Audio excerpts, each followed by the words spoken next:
Olá, eu sou o Vítor Moutinho e este é mais um episódio do Entender. São conversas sobre atualidades e que agora estão focadas na pandemia originada pelo coronavírus SARS-CoV-2. Antes de irmos fazer uma viagem até ao concelho de Barcelos, no norte de Portugal, permita-me que recorde algumas ações básicas para evitar a propagação da Covid-19. Lave as mãos com frequência, use para isso sabão e água ou álcool em gel. Mantenha uma distância segura das pessoas que estejam a tossir ou a espirrar. Use sempre que possível máscara e mantenha o distanciamento físico das outras pessoas. Não toque nos olhos, no nariz ou na boca. Já agora, cubra o nariz e a boca com o braço dobrado ou com um lenço se tiver necessidade de tossir ou espirrar. E se estiver indisposto, fique em casa. Procure atendimento médico se tiver tosse e dificuldade para respirar.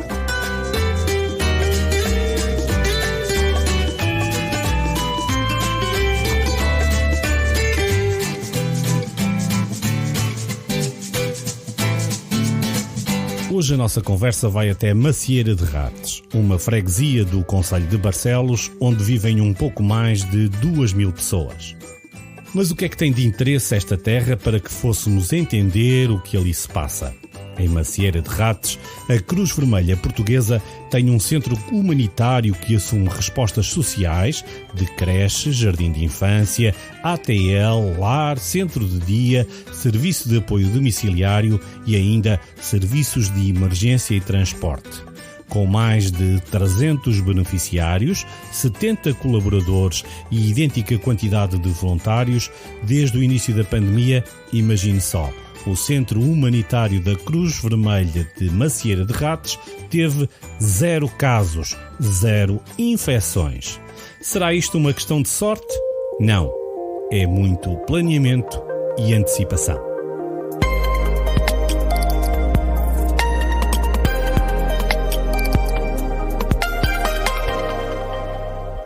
Para o Entender de hoje, tenho o prazer de conversar com Carla Silva Martins, do Centro Humanitário da Cruz Vermelha Portuguesa de Macieira de Rates, a terra dos galos de Barcelos, que nos vai, durante estes próximos minutos, certamente partilhar a experiência de como é que é gerir um centro humanitário na altura de uma pandemia. Como é que tudo começou? Tudo isto foi uma nova fase, foi uma nova aprendizagem e, acima de tudo, perceber que este tipo de instituições são feitas de pessoas e são as pessoas que estão nestas instituições que fazem a diferença, nomeadamente os funcionários. Todos eles tiveram aqui um papel muito preponderante nesta pandemia e neste enfrentar esta pandemia. E foi, no início, confesso que foi assustador. Perceber que tínhamos muitos utentes que estavam aqui assim mais vulneráveis, mas começamos e enfrentamos isto com muita responsabilidade. Qual é que foi o primeiro sinal de que as coisas poderiam ter mesmo de ser confinadas, de terem que tomar cautelas? Houve algum indicador que tivessem, Carla? Houve quando começou com os casos na China, isto era tudo muito longe, não é? Portanto, a China do outro lado lá, para cá, ainda há de demorar a chegar. Depois, quando começaram a existir efetivamente casos mais na Europa e Itália, percebemos, como é lógico, todo Portugal, e nós aqui a nível de instituição também percebemos que isto estava efetivamente mais próximo. E muito cedo, ainda em fevereiro, antes de termos casos em Portugal, começámos logo com formação às nossas funcionárias, a mostrar-lhes o que era isto da pandemia, que medidas é que era importante termos em atenção. Por isso, numa fase foi logo muito ainda antes de casos aparecerem em Portugal, portanto no final de fevereiro foi logo formação às nossas, todas as colaboradoras, principalmente das respostas sociais da terceira idade e também da infância. E porquê é que começaram logo a fazer isso? porque percebemos que muitos das conversas que tínhamos, muitos não acreditavam nisto, não é?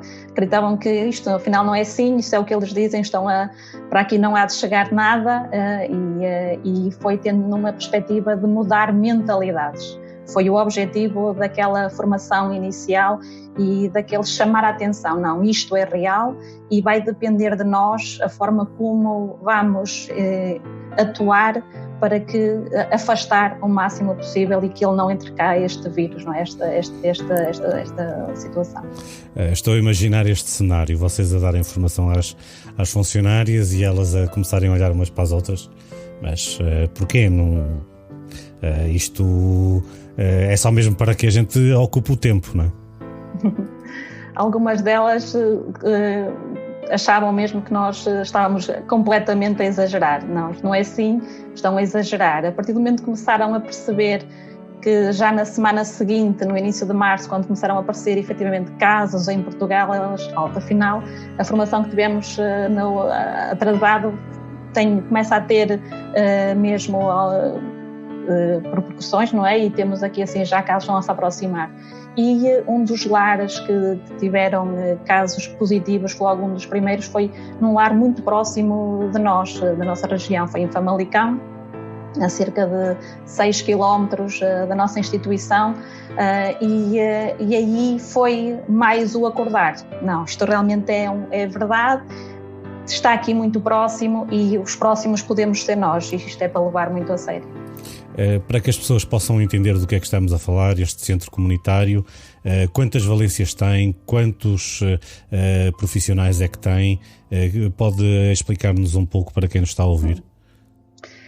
O Centro Humanitário da Cruz Vermelha de Macieira de Ratos tem 72 funcionários e tem várias valências. Tem a valência da terceira idade, onde tem uma ERP, uma estrutura residencial para idosos, mais conhecida por lar, com 36 utentes.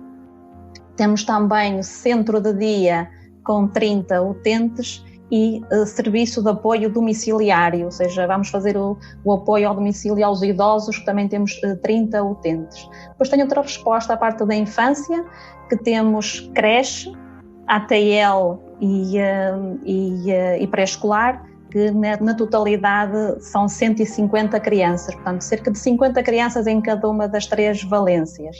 E depois temos também a parte da estrutura operacional de emergência, onde fazemos transporte de doentes urgentes, onde fazemos a emergência pré-hospitalar, que também temos, nesta fase da pandemia, também foi um trabalho árduo nesta área. Chegaram a fechar?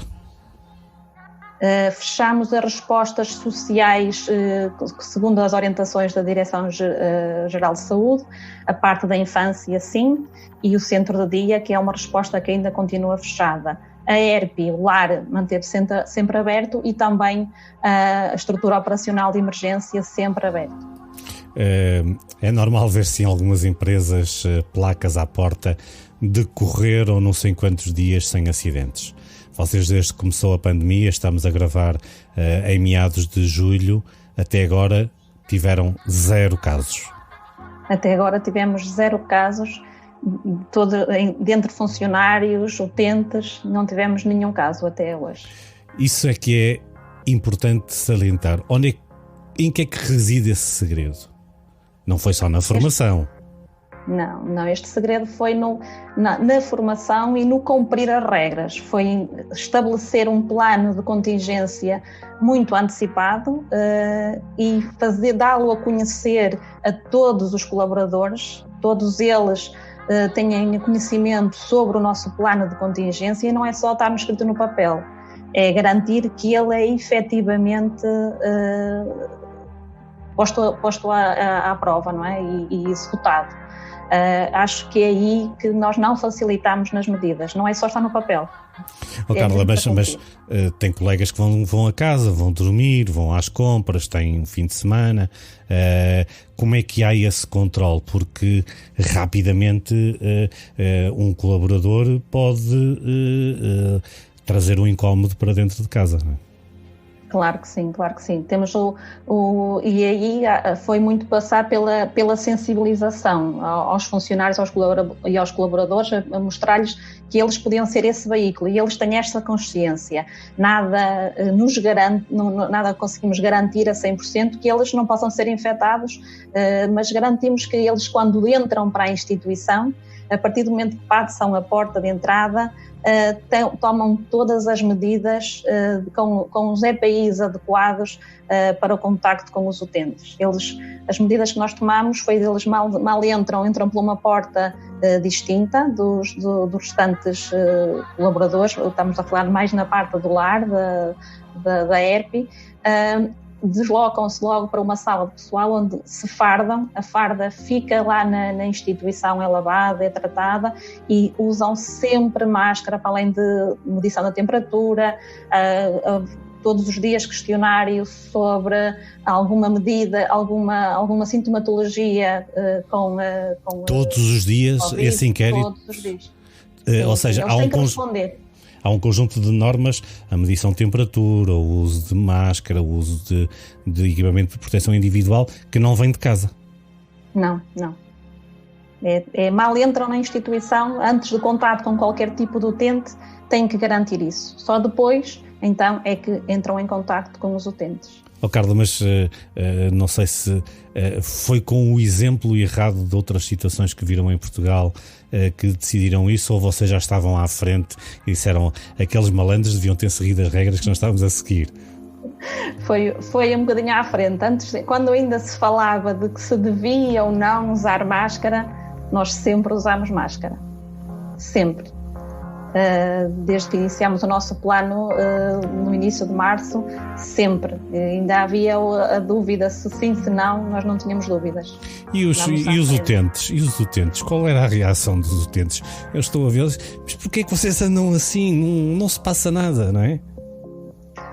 Não foi fácil aos utentes perceber que aquelas colaboradoras que estavam sempre, que conseguiam ver sempre o sorriso da cara delas estar tapado por uma máscara, principalmente a utentes que são idosos, que já têm algumas dificuldades, perceberem que iam ter que ficar confinados, perceberem que não iam ter as visitas dos seus familiares.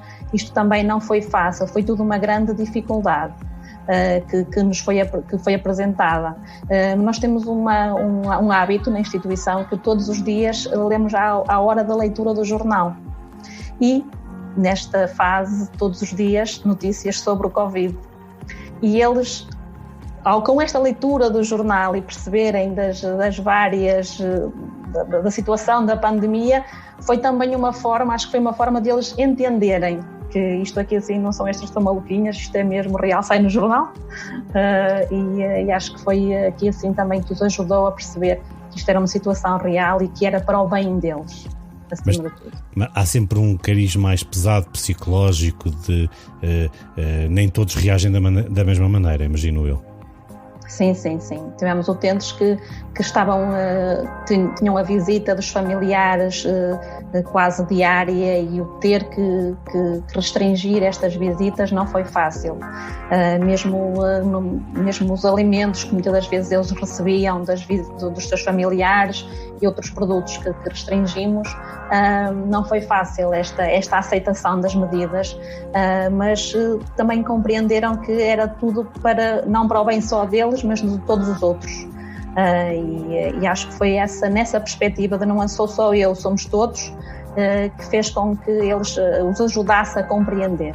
O que não quer dizer que ainda hoje eles consigam aceitar bem, porque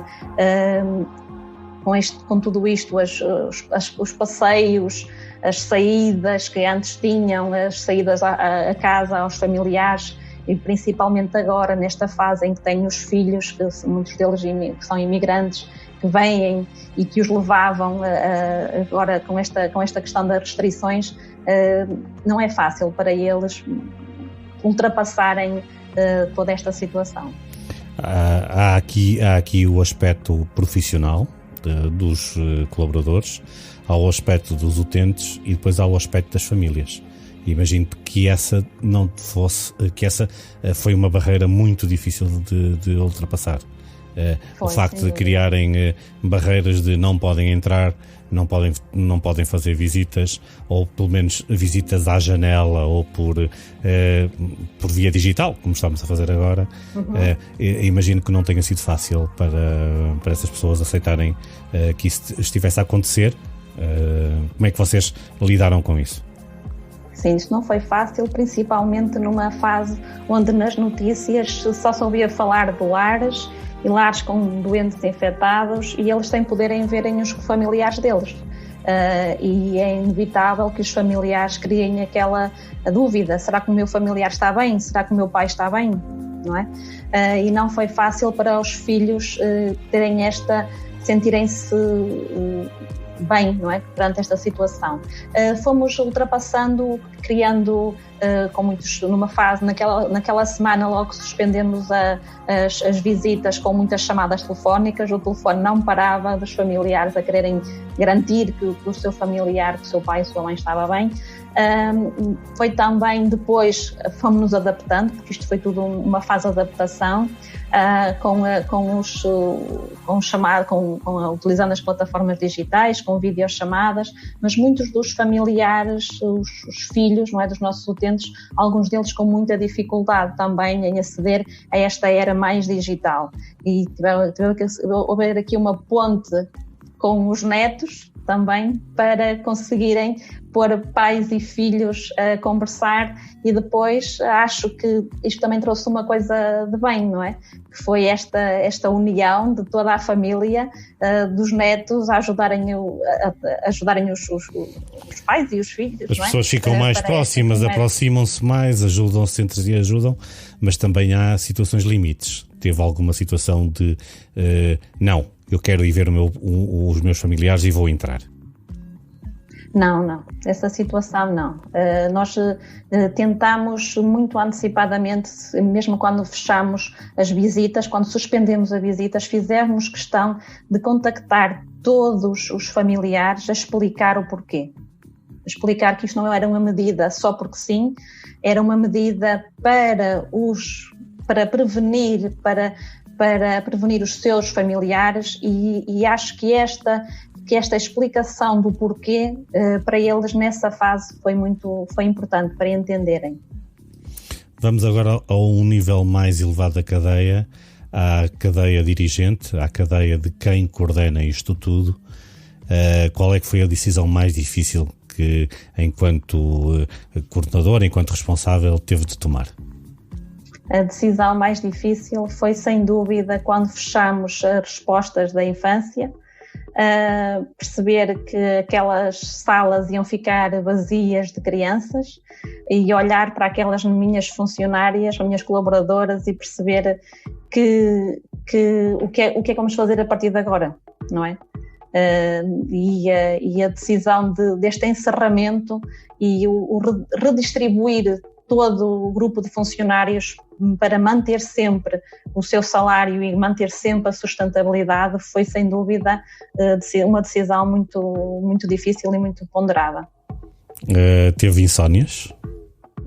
Muitas, sem dúvida.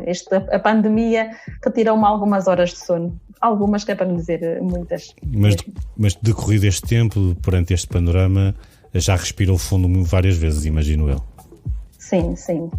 Respira-se fundo, retoma-se novamente, foi o encerramento, agora é a fase da abertura, já abrimos a parte da infância, segundo indicações da Direção-Geral de Saúde, e agora é outra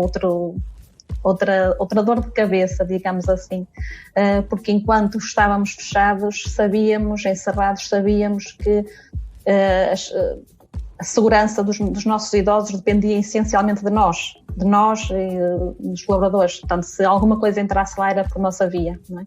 A partir do momento que abrimos a infância, como é lógico, não podemos controlar os contactos que as crianças possam ter nas suas casas. No exterior, e depois possam trazer para o interior. Exatamente, e é impossível garantir que dentro de uma sala os bebés ou as crianças não se contactem. Por muita medida que se consiga, eles não usam máscara, não é? Que são muito pequeninos, e o contacto físico é inevitável, não é? Temos que pegar neles ao colo. Como dizia um pediatra com quem eu tive a oportunidade de conversar, às crianças nunca se vai limitar o que é o espaço deles, pode-se incutir os hábitos de higiene, de limpeza, de desinfecção das mãos, até para que eles tenham esse hábito, transmitam-no entre eles e consigam levar para casa. É essa também uma das vossas mensagens? É essa, sem dúvida. Aliás, nós temos um momento todos os dias que reforçamos as medidas. O lavar as mãos, vamos lá, como é que se faz? Para relembrar todos os dias essas mesmas medidas. E como é que fazem o controle se é que fazem, se é possível fazer, que imagino que seja mais complicado? Vão para casa, eles estão em contacto com os outros familiares e depois regressam para as atividades. Fica aí com o coração pum.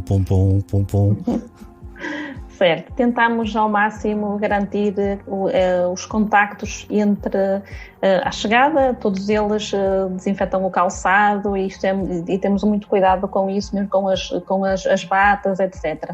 E garantimos também todos os dias a avaliação da temperatura corporal e depois é evitar que os contactos entre salas, entre colaboradoras das várias salas, fique o máximo separado possível, não é? Eu ia perguntar se por exemplo, se as crianças têm a noção e a responsabilidade, ou já começam a ter alguma noção do que é que está a acontecer. Sim. Os mais pequeninos, os da creche, não. Não, esse obviamente que não, mas não, mas os outros sim. Os do pré-escolar já têm muita. Às vezes até são eles a lembrar, já é criado o hábito de chegam já dizem, vamos ver a temperatura. Portanto, eles já são os primeiros. Ou ser a diretora, não está com a máscara bem colocada, não é? Eles têm essa. E o lavar as mãos, não passaste bem aí à volta do dedo. Portanto, eles têm assim estas características, sim, acho que eles estarão muito mais bem preparados e são, sem dúvida, aqueles primeiros a apontar o dedo, sem dúvida. Quando estava na fase de confinamento em que as pessoas estavam fechadas e tinha que ir todos os dias trabalhar, a Carla Martins chegava à casa, sentava-se e o que é que pensava que iria fazer no dia a seguir? Ou tenho receio de regressar ao lar e poder infectar alguém? Eu tive muito receio de chegar ao lar e infectar alguém, até porque desenvolvo uma outra atividade, além na direção do centro humanitário, na parte da emergência, e tinha muito receio, como é lógico, não é? Por isso, tudo o que era medidas de autoproteção, não pode haver uma falha. Não pode haver uma falha. Disse que faz a outra atividade, salvo erro, é numa VMER?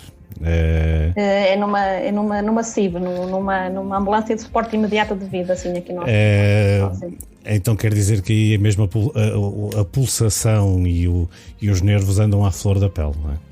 Sem dúvida.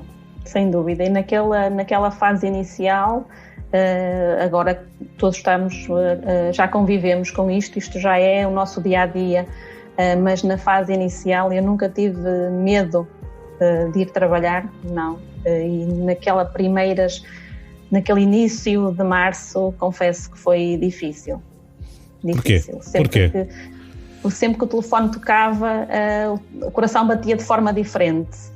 Porque não era por mim, mas por aquilo que eu podia passar para os meus em casa, e acima de tudo também para a instituição, não é? Mas qual era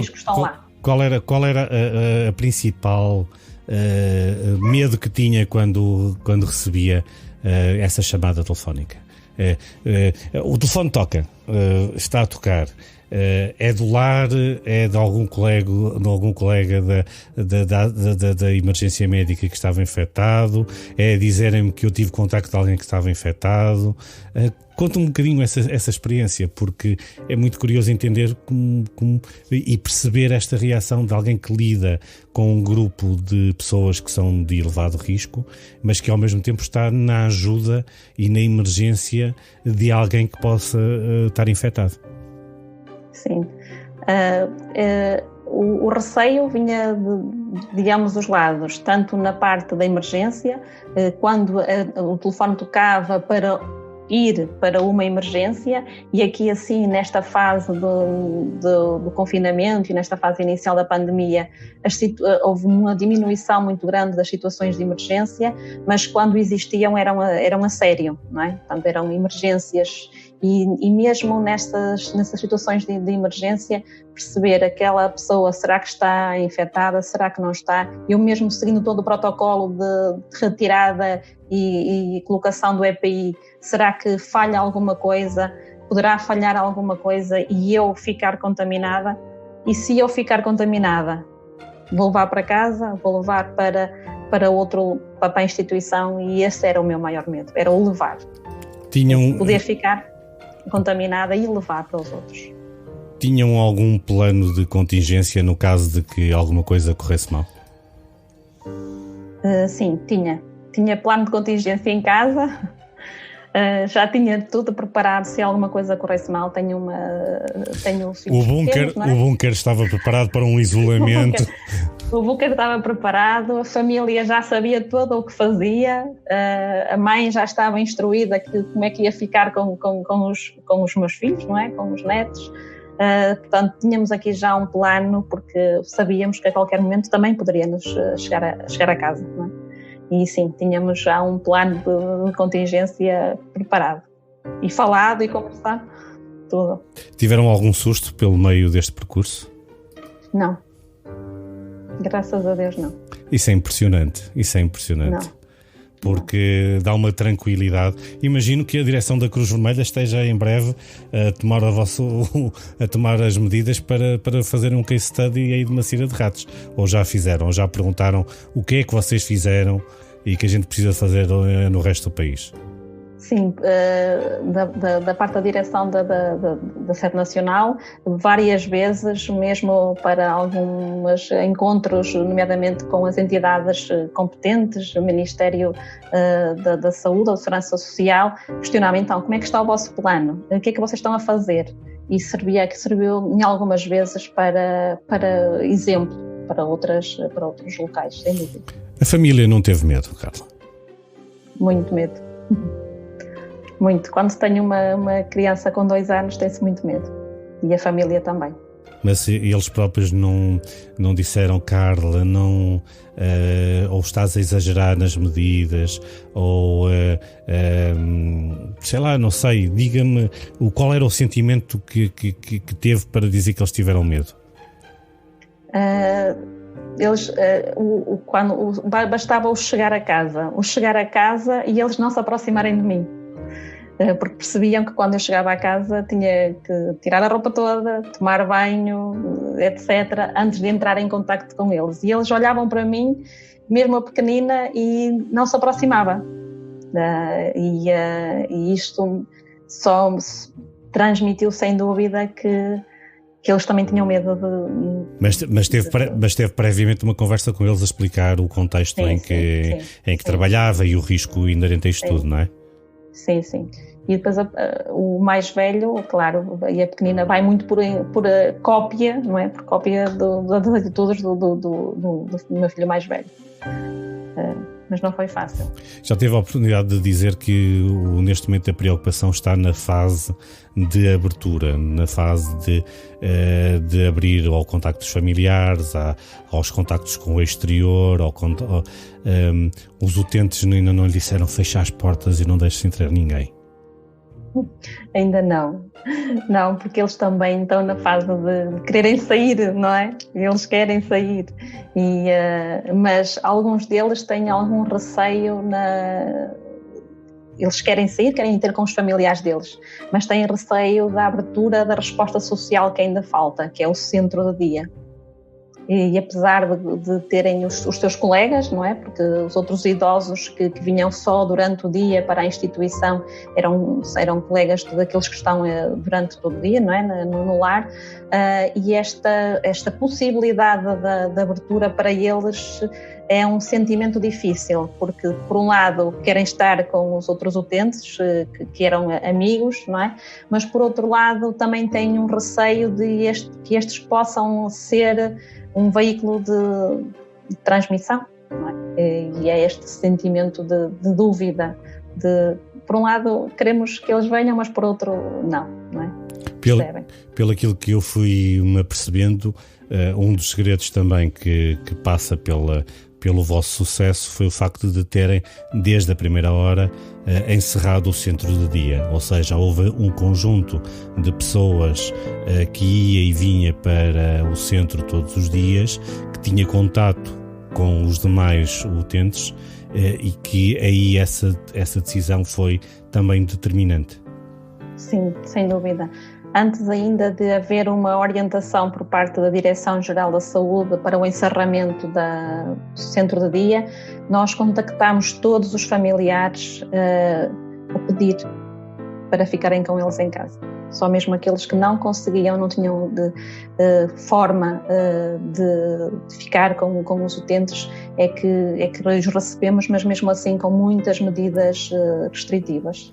Mas isso muito não... antes ainda de fechar. Mas isso é uma situação mesmo in extremis, não é? Inclusivamente pedir alguém para que fique com o seu familiar obriga a uma preparação em casa, de back-office, que as pessoas também não estavam à espera. Não. Para esses familiares também foi muito difícil. Foi difícil porque foi na fase em que ainda não acreditavam muito nesta questão da pandemia, porque isto era tudo muito, muito alarido, não é? Muitos não acreditavam que isto era mesmo real. E depois reajustarem a sua vida profissional, familiar, para conseguirem ficar com o seu familiar não foi fácil, não foi de todo fácil. E alguns dos utentes com alguma demências, não é? Onde têm que ficar mesmo acompanhados, não podem ficar em casa, apesar de serem idosos, não têm que estar mesmo acompanhados. Temos aqui alguns casos que foi sem dúvida difícil para aqueles familiares. Como é que ultrapassaram isso? Conseguimos ultrapassar, nós também ajudámos-los com o serviço de apoio domiciliário. Foi necessário ter mais recursos humanos, mais voluntários, por exemplo, para essas situações? Ou fizeram das tripas coração? Fizemos das tripas coração e fizemos, acima de tudo, pegámos nos funcionários em que as respostas sociais estavam fechadas e realocámos a outras que tínhamos necessidade.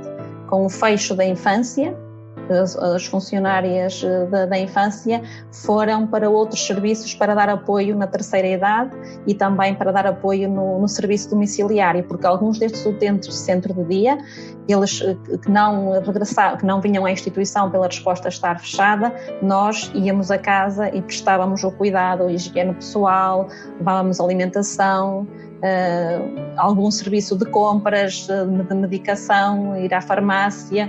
Portanto, nós ajudámos os nossos utentes e, consequentemente, os seus familiares nesta fase. Foi o transportar o serviço para a casa deles. Mas o próprio serviço também teve que ter modificações, imagino. Muitas. Esse foi um dos serviços onde tivemos que ter muito mais medidas, porque o serviço de apoio domiciliário é aquele onde contactam com várias casas, contactam com vários utentes, não é? E aqui há sempre o risco um risco acrescido, não é? Por isso, em termos de contactos entre os vários funcionários, a equipa ficou restrita, só mesmo aquele grupo de funcionários é que fazia o serviço de apoio domiciliário. Em termos de EPIs, muito mais reforçado que nas outras áreas, e os contactos. Essa foi uma das áreas que tivemos aqui assim maior uma maior, todas elas preocupação, mas esta também. Circuitos de desinfecção, circuitos de lavagem, circuitos de contacto, tudo alterados? Tudo alterados. Desde entradas da instituição, por exemplo, as funcionárias do centro do apoio domiciliário subiam para o primeiro piso é onde temos os utentes do lar. A partir deste momento não, elas nunca contactavam com os utentes, nem espaços onde tinham utentes no nosso lar, na nossa ERP, por exemplo, uma das medidas. Como é que garantiram os equipamentos de proteção individual? Toda a gente andou ao tio, porque há escassez de máscaras, há escassez de fatos, há escassez de viseiras, há escassez de luvas, mas aparentemente fala com alguma tranquilidade disso. Sim. Antes ainda dessa dificuldade, nós já tínhamos abastecido e não sentimos essa dificuldade. Em fevereiro, quando começámos com a formação, foi logo uma das medidas também, foi reforçar toda portanto, a parte dos equipamentos de proteção individual, as soluções desinfetante, esse tipo de equipamentos foram reforçados antes de ainda haver a maior falta. Os fornecedores não acharam isso estranho? Não sei se acharam estranho, mas alguns acharam que na instituição, calma, também não é preciso exagerarmos, não é? Mas não, acho que foi a medida no momento certo e nunca nos falhou, nem pode falhar. O meu lema é sempre, não podemos poupar nos EPIs, nos equipamentos de proteção individual, não. Temos que garantir que os nossos colaboradores estejam seguros. E só assim é que vamos conseguir transmitir essa segurança para os nossos utentes, garantir a segurança. Carla, fala que fizeram esse trabalho todo, mas foi um feeling que teve. Foi por ter lido em demasia sobre pandemias ou sobre epidemias. O que é que esteve subjacente a todo esse trabalho prévio em fevereiro, antes de cair o teto da casa? Foi um bocadinho pela experiência profissional, pela parte também de trabalhar na emergência, que também ajudou. Foi também pelos nossos colaboradores também estarem muito em contacto com outras realidades, nomeadamente a nossa direção técnica, com a experiência também de Macau, que fez-nos acreditar e ter a convicção de que não, isto é sério e vamos tomar todas as medidas necessárias. Mas não é só por ouvir ou por ver ou sentir, há que também ter um conjunto de mecanismos na sua equipa de acreditar também. Sim, sem dúvida. Sim. Há também que ter uma dose de loucura, do género de nós estamos a fazer isto pode acontecer, mas como pode também não acontecer. E já pensou no passado recente e agora no presente e chega à conclusão de que foram tomadas decisões sérias, corretas, ou falhou alguma coisa? No meu ponto de vista, acho que foram tomadas as decisões certas no momento certo, e acho que com isto é que também conseguimos até este momento não ter nenhum caso na nossa instituição, e não vacilarmos em momento nenhum. Acho que só mais à frente, quando olharmos para trás, é que vamos ter mais a percepção ainda se mais alguma coisa falhou. Mas até ao momento o sentimento é de que foi feito no momento certo. Barcelos já olha para Macieira de Ratos e para o vosso centro como um caso a estudar, um exemplo a dar? Sim, acho que sim. Ainda não tiveram feedback, ainda não tiveram o retorno de... Ainda não. Às vezes, como costuma-se dizer, santos da porta, não é? Não fazem milagres, assim um ditado qualquer, e às vezes é um bocadinho por aí. Algum momento pessoal que a tenha feito vacilar, que a tenha feito pensar de que o que estava a fazer ainda não era suficiente? Tive vários momentos pessoais que me fizeram vacilar, não é? Nomeadamente, muito simples, tinha hábito de ir todos os dias, todas as semanas visitar a minha avó e desde que isto se iniciou não a fui visitar. E houve uma vez que disse, não, o sentimento, a necessidade de aproximação é tão grande, não é? E percebermos que do outro lado, acima de tudo, sentem-se tanto este sentimento de falta, do ver, que foi um momento que me fez vacilar sobre tudo isto. Mas nesse momento disse, vou tomar todas as medidas e vou ver a minha avó a uma grande distância de segurança, mas sim. Daquilo que conhece da sua instituição nos últimos anos e daquilo que foi transformado agora destes 4 meses, acha que a vida vai voltar a ser a mesma? Não. Acho que não. Acho que nestes 4 meses fez-nos crescer a vários níveis. Num deles, acho que o mais importante, mesmo quando tudo isto passar, que espero que passe, sei que não vai ser para já, mas há de passar, foi sem dúvida a grande entreajuda das várias respostas da infância com a terceira idade, da estrutura de emergência, que muitas das vezes trabalhavam de forma mais separada, e com isto foi o trabalhar para um só, não é? E acho que isto criou aqui um sentimento de equipa, de coesão, que não vai se esquecer, né? E vai continuar.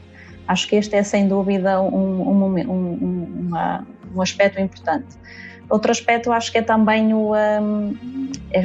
esta questão da segurança,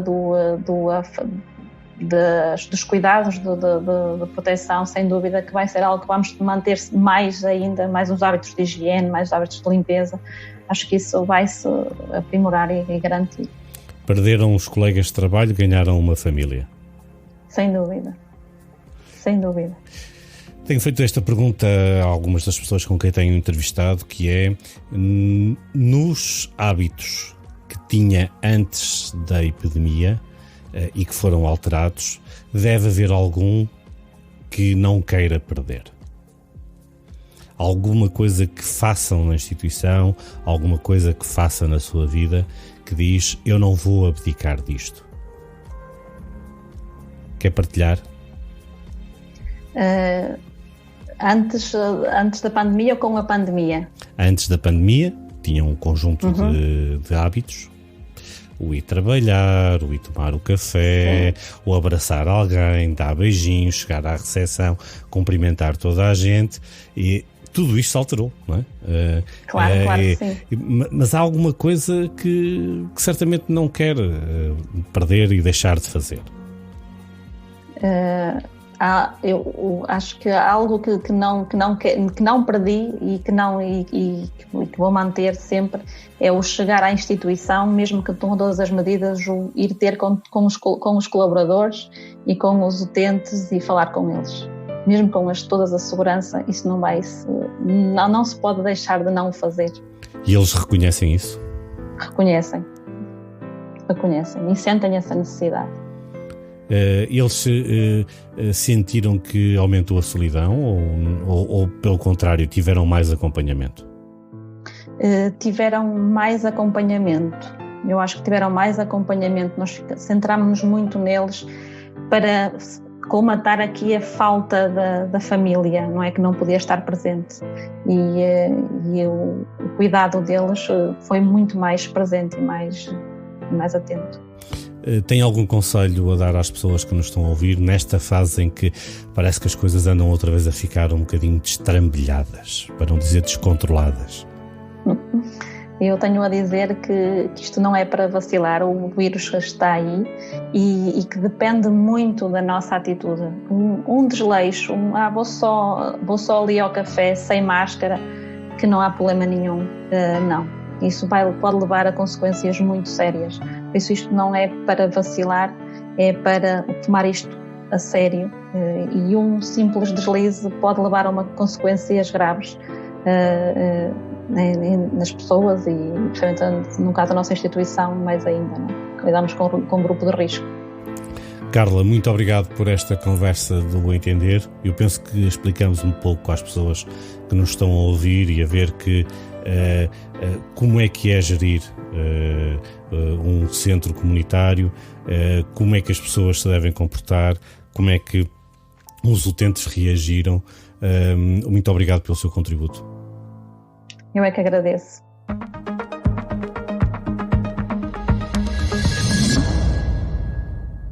Em Portugal, desde 1 de janeiro e até 31 de julho, os dados oficiais da Direção-Geral de Saúde dizem que já tinham sido infectadas mais de 9.300 pessoas com mais de 70 anos de idade.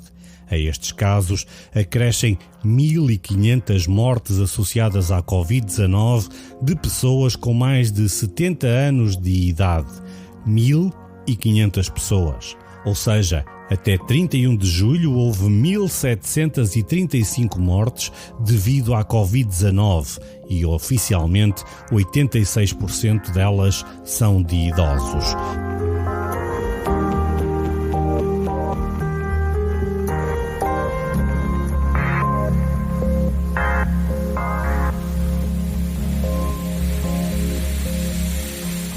Em Portugal, e isto não deveria ser segredo, não há uma contabilidade pública efetiva do número de idosos profissionais, pessoal e auxiliares dos lares de idosos que tenha sido infectado.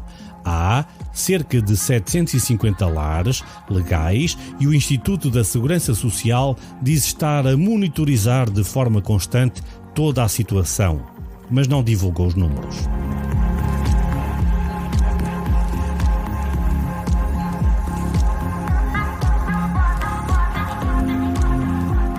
Este episódio do Entender fica por aqui. Não se esqueça que a melhor forma de prevenir a progressão da epidemia, mesmo estando em férias ou em locais isolados, é quebrar as cadeias de contágio.